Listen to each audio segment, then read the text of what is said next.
Buenos días, tardes o noches a la hora que estén viendo este video. Bienvenidos a Investigación en Electromovilidad y Almacenamiento de Energía, un programa vinculado entre el Instituto Mexicano de Ingenieros Químicos, el Instituto Politécnico Nacional, el Clúster de Energía de Chihuahua y México Energía que Mueve.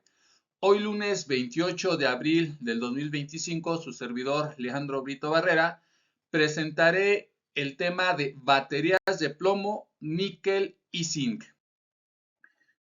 Las baterías son las más utilizadas desde hace décadas y en la fotografía podemos ver los componentes que hemos venido hablando, que lo que son electrodos positivos, electrodos negativos, el rack de cómo se juntan estos electrodos y se forma una batería.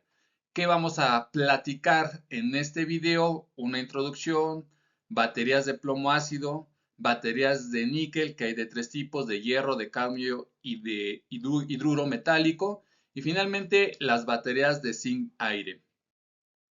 En el tema de introducción, platicar algo de historia, como les mencionaba en el video de la semana pasada, que la primer forma de almacenar energía fue con un par de placas paralelas, que son los capacitores. Y esto sucedió en 1745 y 1746. Elwald George y Peter Van inventaron la botella de Leyden, el primer dispositivo capaz de almacenar energía eléctrica fungiendo como un capacitor. Al tener una placa metálica en el exterior, aquí se ve la botella de Leyden en la imagen, en el exterior hay una placa metálica que es de cobre y una placa concéntrica aquí en medio, en paralelo en el interior. Entonces en el interior está la placa concéntrica, o sea, en el mismo centro, y en el exterior la capa externa concéntrica, implica que en todo momento está en paralelo a la placa de adentro con respecto a la placa de afuera, y ese es par de placas paralelas, es un capacitor, y también llamado condensador es el primer forma de almacenar energía desde 1746 por estos dos científicos que en paralelo, cada quien por su lado, encontraron esta solución. Fue hasta 1800 cuando Volta inventa la celda galvánica o celda voltaica, que es un tipo de celda electroquímica que consta de dos metales diferentes inmersos en dos semiceldas en las que un compuesto en solución activa o electrolito, que lo hemos llamado aquí electrolito, se activa una reacción espontánea de óxido-reducción. Uno pierde electrones, otro gana electrones. Eso hace una diferencia de potencial, que circule de mayor potencial a menor potencial la corriente eléctrica, que es el principio de las baterías. Entonces, en 1800, vean, aquí están los dos electrodos, el positivo llamado ánodo, el negativo llamado cátodo. El ánodo es el que se oxida al perder electrones, por eso se queda cargado positivamente, y el cátodo es el que gana electrones. Entonces, aquí ponen M, pues, que es un metal, y se probaron con varios metales, pero lo que sí es que el cátodo era de zinc en 1800, y entre ellos se ponía un galvanómetro, algo que hacía que se moviera, un puntero, haciendo de ver que en la bobina que ve aquí sentía una corriente y hacía mover al puntero, que daba el nivel de voltaje que estaba entregando esta celda electroquímica o la primer batería en 1800 por volta. Ahora bien, entonces las tres formas que hemos hablado aquí de almacenar energía, o es por par de placas paralelas, condensadores llamados capacitores, o es por lo más común que son las baterías, una reacción de óxido de reducción, dos electrodos, uno positivo, otro negativo, ánodo y cátodo. Los electrones se separan formando iones dentro del electrolito y se van hacia las electrodo positivo y negativo, generando una corriente eléctrica. Y el tercero que hemos platicado, que es el más interesante para este canal, es lo que tiene que ver con las celdas de hidrógeno. El concepto de corriente eléctrica a partir de una celda de combustible, el principal es hidrógeno, pero podemos ponerle alcohol o cualquier otro y operan igual. Obviamente, la mejor es la de hidrógeno. Bueno, celda de combustible electroquímica fue demostrada por Sir William Robert Grove en 1839. O sea, 1746, par de placas. 1800, batería. 1836, la celda de combustible. Walter Hermann Nest en 1900 fue quien dedujo la ley termodinámica que rige el principio de las celdas de combustible y además fue el primer constructor de una celda de combustible de óxidos sólidos cerámicos. Por cierto, aquí recuerden que hemos platicado mucho de las 3 leyes de la termodinámica, principalmente la primera, que es la que nos enseñaron desde la primaria, la materia, la energía no se crea ni se destruye, solamente se transforma. La segunda, que es la de la entropía, que el desorden interno de los sistemas tiende a aumentar, entonces la entropía siempre es mayor o igual a cero. Y cuando se hacen este tipo de celdas, se supone que en el principio termodinámico se conserva, pero sí hay forma de, se supone, de excitar un poco a nivel cuántico las capas de energía para entregar un poco más de la energía que se mete. Obviamente esas son situaciones no comprobadas, todavía teóricas, todavía de muy alucinadas, pero pues que están circulando en el mundo.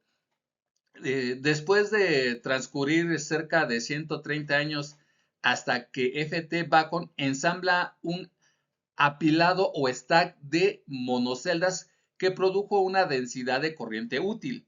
Y J.A. Appleby analiza detalladamente el proceso histórico de la celda de combustible y señala cómo la celda de Bacon modificada es el primer sistema que proporcionó corriente eléctrica a las naves espaciales Apolo en la Agencia Nacional de Aeronáutica y del Espacio llamada NASA, por sus siglas en inglés, que permitió a los astronautas alunizar en 1969.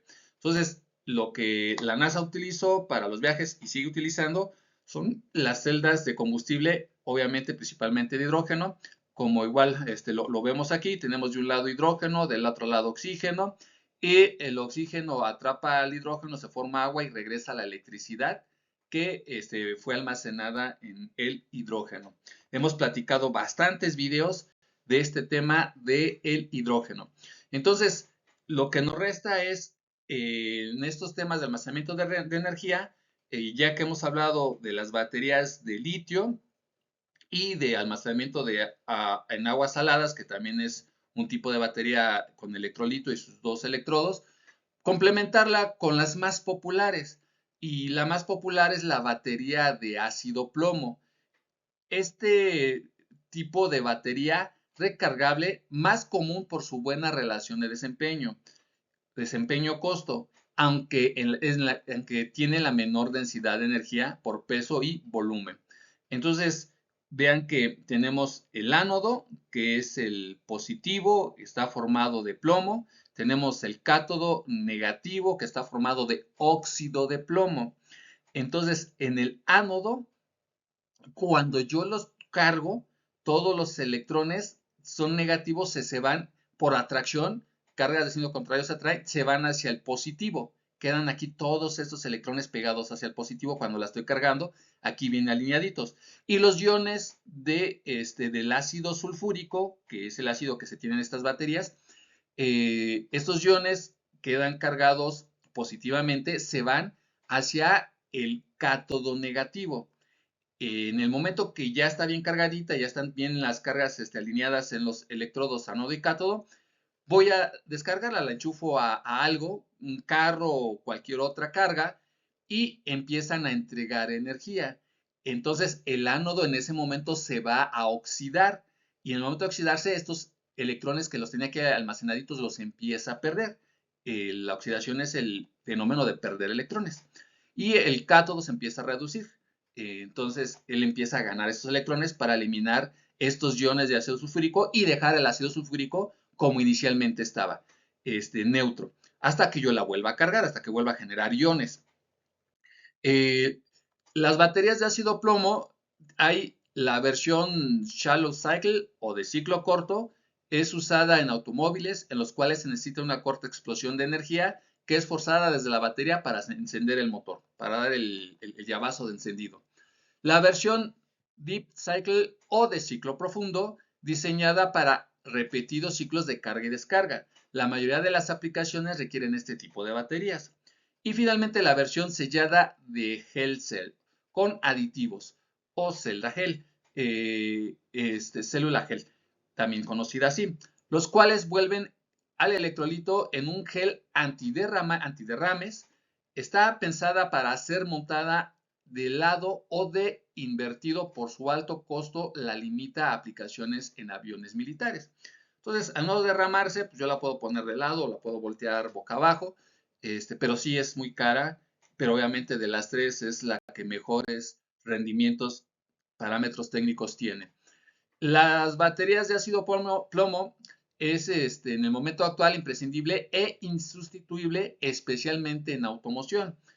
Por eso todavía la mayoría de nuestros vehículos todavía tienen esta batería y que a los 2, 3 años hay que estarla cambiando. Pero también es muchas otras aplicaciones que exigen continuidad del suministro de energía eléctrica. Bueno, hay unas baterías buenas y que no utilizan tanto el vehículo, que les duran hasta 5 años. Pero bueno, como ahora ya cargamos nuestro celular y bastantes equipos electrónicos dentro del carro, pues las baterías tienden a durar menos. Ahora bien, la parte de automoción son baterías de arranque SLI, de tracción para carretillas, locomotoras de mina, vehículos industriales y embarcaciones también son utilizados. Y finalmente, en la industria son servicios continuos de regulación de carga y de energía de fotovoltaicas, aerogeneradores y demás. Las baterías de níquel hay de tres tipos. La primera que se inventó fue la de hierro. Fueron inicialmente creadas por Thomas Alva Edison, diseñadas para sustituir a las baterías de plomo ácido. Estas baterías nuevamente están tomando fuerza en el mercado debido a que, comparadas con las baterías de plomo ácido, son amigables con el medio ambiente. Además, estas baterías actualmente están siendo estudiadas con el propósito de hacerlas más eficientes y se busca que estas mismas baterías puedan ser ya usadas en aplicaciones más fuertes en la industria automotriz. Actualmente se han descrito que este tipo de baterías se usan en juguetes, equipos estéreos, cámaras fotográficas y, como lo mencioné, posiblemente para todo un vehículo eléctrico.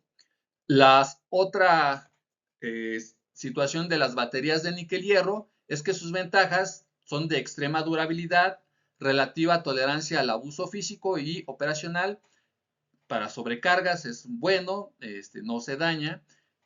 Exceso de descarga, o sea, puede tener bastantes ciclos y además pueden descargarla casi al 100%. También no tiene problemas con cortocircuitos, los aguanta. Y además el circuito abierto durante largos periodos, es decir, que la puedo dejar sin utilizar mucho tiempo y no se descarga, que es el principal problema de los capacitores. Las desventajas: alta variabilidad de la temperatura, y eso es por eso difícil usarlas en los carros, porque los carros sí cambian mucho su temperatura. Retención de carga pobre y baja densidad de potencia. Pero que quedamos que, salvo los capacitores, todas las demás baterías tienen esta baja densidad de potencia. Y ahí sí los capacitores tienen alta uso para potencia. Las siguientes baterías de níquel tienen que ver con el cadmio. Implica obviamente que un electrodo es de níquel y que en este caso es el cátodo y el ánodo es de cadmio.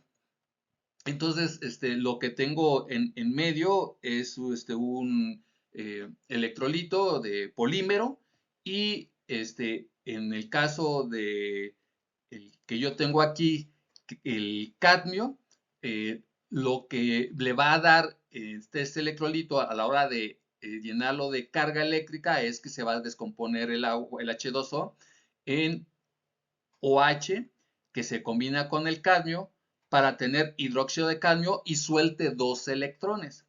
Esos 2 electrones son los que son obtenidos por el níquel, que aquí es hidróxido de óxido de níquel. El hidróxido de óxido de níquel con los electrones me da el hidróxido de níquel y me da otra vuelta los iones de hidroxilo, que son los que son entregados al cadmio, para ellos estar entregando los 2 electrones libres. Es la forma en que trabaja esta batería de níquel-cadmio. Se caracteriza por sus celdas selladas, por tener la mitad del peso y por ser más tolerante a altas temperaturas que una batería de plomo ácido convencional. Tiene una muy baja tasa de autodescarga. Debido a las regulaciones ambientales, ha sido reemplazada por las de níquel, metal, hidruro de metal o de ion litio, principalmente en las notebooks, en las computadoras llamadas notebook, y en otros tipos de electrónica de alto precio. Tiene el efecto de memoria, la cual acelera el proceso de descarga. Las baterías, el momento de que descubren que el cadmio sí genera muchos problemas a la salud del ser humano, eso lo genera como un problema ambiental y han estado disminuyendo su producción. No totalmente prohibidas porque, bueno, pues ya esas vamos, el plomo, se sabe que ha sido dañino para el ser humano desde siglos antes de Cristo y desde entonces se prohibía el usar el plomo y hasta la fecha pues seguimos haciendo baterías de ácido plomo. Bueno, el cadmio también es muy dañino para la salud del ser humano y sí, pese a que son mejores que las de ácido plomo, de todos modos, el momento que podemos eliminar el cadmio y seguir usando el níquel, pero con hidruro metálico, pues hacen ese cambio. En el caso de estas baterías de níquel cadmio, uno de los usos más frecuentes es en juguetes, equipos estéreos y máquinas fotográficas. Existen diseños especializados, como es el ejemplo de las baterías para aviones sin sellar, lo que permite expulsar el oxígeno e hidrógeno cuando la batería se carga o descarga rápidamente. Entonces, si yo ahora tengo, en vez de el cadmio en el ánodo, ahora tengo un hidruro metálico, bueno, el hidruro metálico a la hora que lo combino con el hidroxilo que me daba el cadmio, el níquel, perdón, el níquel que me da ese hidróxido, hidróxido, sí, perdón, es que como ion se llama oxidrilo, por eso se me revolvió la lengua.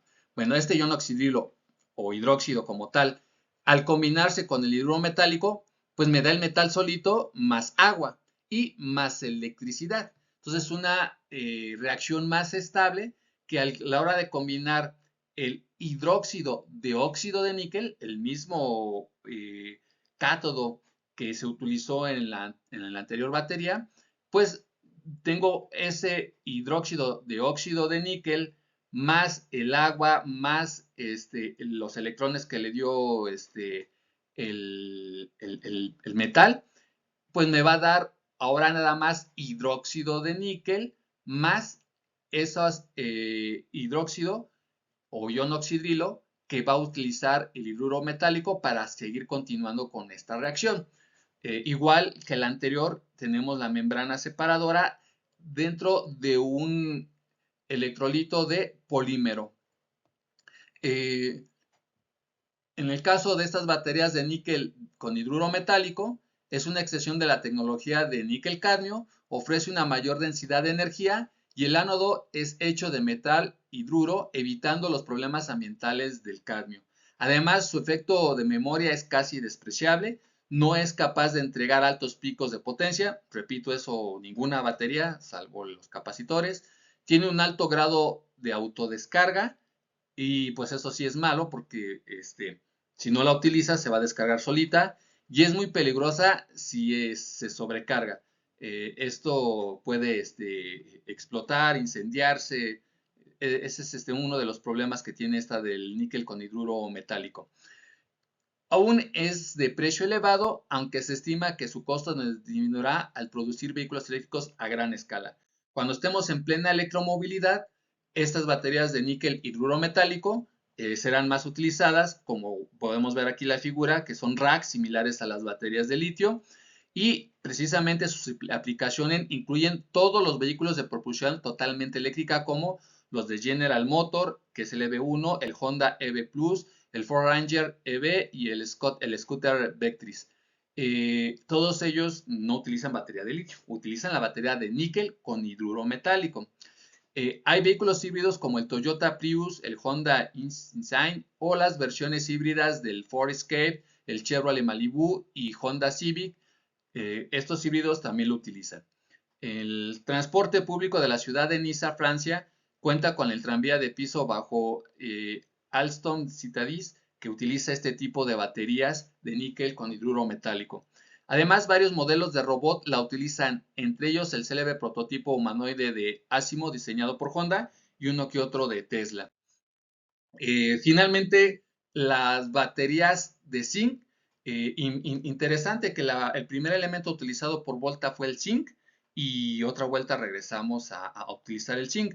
Si recuerdan, en la capítulo de almacenar energía en agua salada, los electrodos que más recientes y de mayor utilidad son el último tema que di en esta plática, que era el con zinc. Cuando hablamos de las celdas de combustible de hidrógeno, igual uno de los metales que actualmente está utilizando porque está dando más balance energético, es decir, que puedo entregar más energía a mi sistema, es con zinc. El zinc tiene tantas propiedades que en la siguiente temporada platicaré un capítulo especialmente de este elemento zinc, de todas las bondades que tiene en las aplicaciones para la electromovilidad, tanto en almacenamiento de energía como propiamente en algunos dispositivos para los vehículos en la electromovilidad.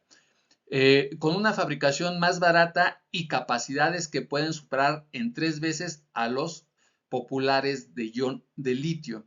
Entonces, 3 veces más barata que una de ion litio. ¿Por qué? Pues porque nada más tengo un solo electrodo, que es decir, el otro electrodo es aire y no más. Y el electrolito, pues agua, no más. Y obviamente el agua me va a dar óxido de zinc, porque el zinc que tengo aquí como eh, electrodo, y entonces el ion que va a estar moviéndose es óxido de zinc y obviamente OH porque el agua se va a estar separando. Entonces, con este proceso de diferencia de potencial que se genera, otra vuelta porque el ánodo se oxida y el cátodo, que es el aire, se reduce. Entonces, hay una diferencia potencial que hace que circule una carga, una corriente eléctrica. Las nuevas baterías de zinc-aire funcionan utilizando el oxígeno almacenado en el cuarto como electrodo, mientras la batería contiene un electrolito y el electrodo de zinc. Permite que el aire circule dentro de una caja porosa, generando la electricidad.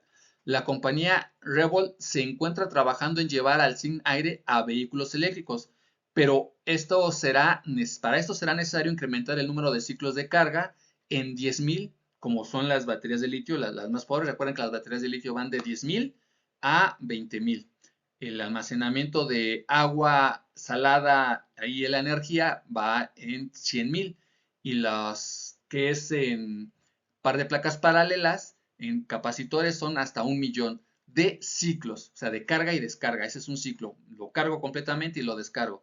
¿Qué tanto lo descargo? Pues depende de la batería. Hay unos que la puedes descargar nada más hasta el 50%, otros al 20% y otros casi totalmente al 5%.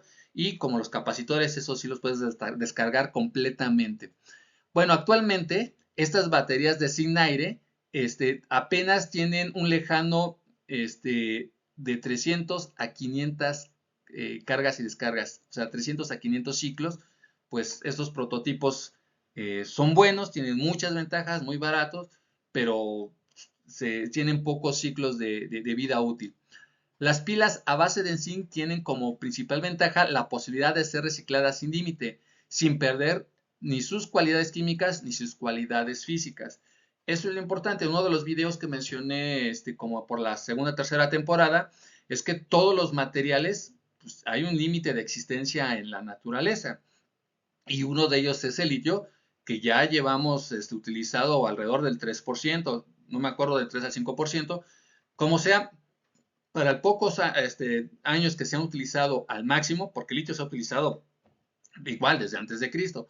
El detalle es que usado en gran cantidades ha sido en los recientes años con las baterías de litio y ya nos gastamos del 3 al 5%.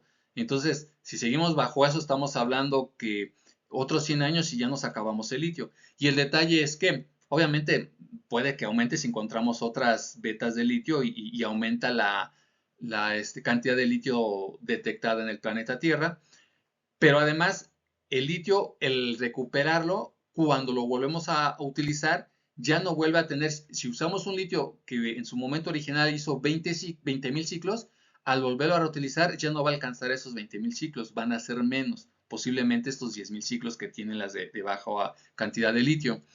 En el caso del signo, es otra de las grandes propiedades de este elemento maravilloso zinc, que tendré que hacer un video exclusivamente del elemento zinc, que él se puede reutilizar las veces que sean. Se acaba esta vida útil de la batería, reciclo el zinc y vuelvo a armar otra batería. Ahora bien, estas baterías de zinc aire, la tecnología zinc de aire es respetuosa con el medio ambiente, se encuentra su mejor aplicaciones en prótesis de oídos, aparatos electrónicos portátiles y en el sector automotriz. Es probable que el futuro del coche eléctrico pase por el desarrollo de baterías más potentes de zinc aire. Y Revolt Technology está acelerando el desarrollo de esta tecnología de baterías de zinc para posibilitar más rápido el crecimiento de la electromovilidad con vehículos eléctricos. Vean que son placas donde ahí pasa el aire y donde solamente tienen zinc, como se ve en la imagen. Por eso se utiliza como baterías dentro del cuerpo humano, en algunos dispositivos que necesita el ser humano como prótesis. Me despido de ustedes, servidor Leandro Vito Barrera. Nos vemos la siguiente semana. Adiós.